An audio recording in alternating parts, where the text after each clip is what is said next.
Hi everybody, it's Hannah Studley from the Mind Body Institute, and I've been asked to make a video about panic attacks because I know this can be a very scary, frightening thing for a lot of people. And everything I'm going to say also works for pain flare-ups. So whether it's pain that's kind of like just about to surge through your body, like your body's on fire, or it feels like your mind is screaming at you, whichever it is, these ideas are going to work for both of those situations.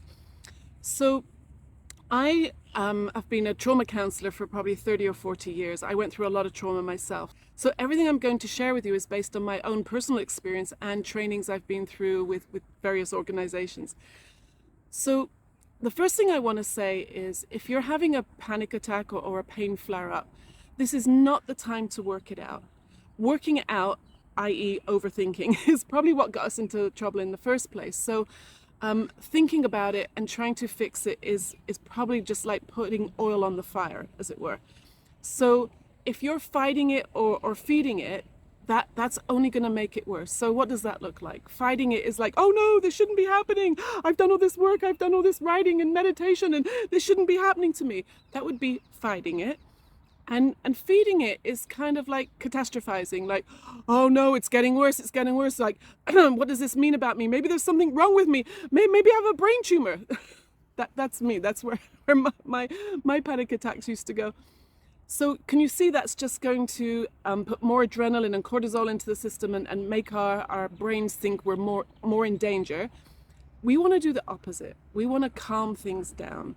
So the first thing I say to my clients and anybody I'm working with is if you're feeling like it's coming up and it's going to overwhelm you, that you're going to pass out, it's so intense, you want to be as nice to yourself as possible. Now, that's going to look like different things for different people and in different situations.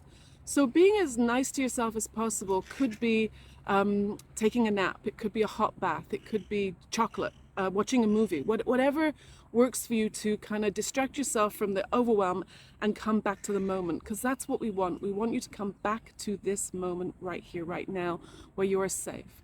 Now, if you're in a situation like looking after kids or in at work, in a business meeting, and taking a nap or a hot bath isn't appropriate, then think about other things you could do. Like, it's funny, when I was working on projects, in the theater and movies, people often took cigarette breaks, and I used to get so jealous of them because I was never a smoker.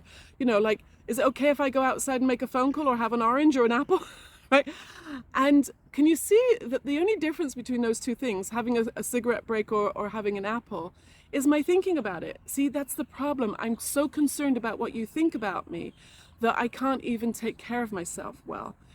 Now, if you are taking care of the kids or you're at work, you are allowed to go to the bathroom. You are allowed to, take a 5-minute break.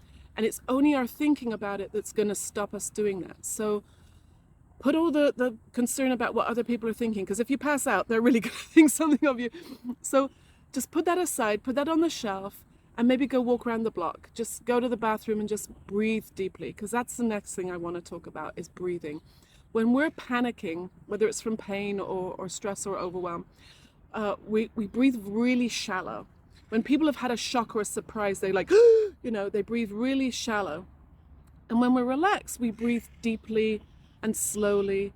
That's what we want. When you breathe fast, it sends a message to the brain that there's more danger. Because if we're running or even just a birthday surprise, we go, right? We breathe in fast. So what I'm going to show you is how to slow down your breathing, because we need to get oxygen to your muscles, to your brain, so you can think clearly about what to do next. Now, this isn't a breathing technique like, a lot of people do breathing techniques every morning, every day. I'm not talking about that. And quite honestly, this is just my opinion, but people who are content with their lives, who are at peace and calm, who have a full and happy heart, breathe naturally and normally. They don't need a technique to do it. So if we're needing to do breathing techniques every day, that's kind of a bit of a clue, and you're welcome to reach out to me and we can take a deeper dive into looking at that. But what I'm going to describe now is how to breathe yourself out of a panic attack.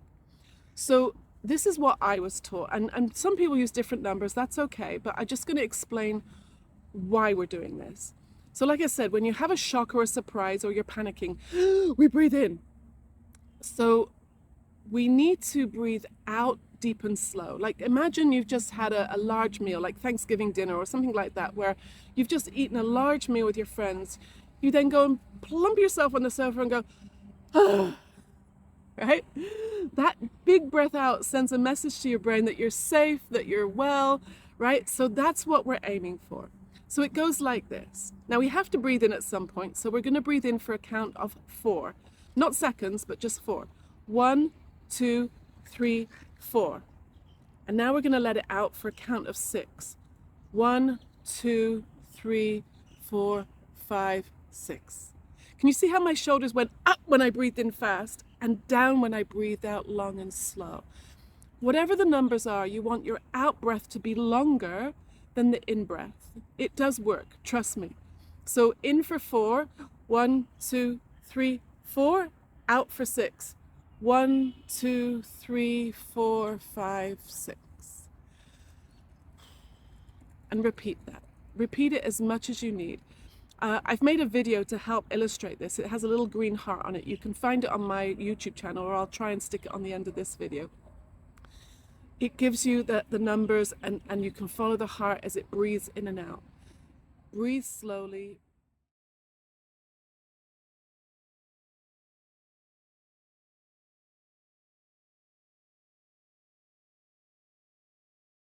So I hope that was helpful. If you have any questions or you need more support, feel free to reach out to me through my website, or you can email me at hannahstudley@gmail.com. I look forward to hearing from you.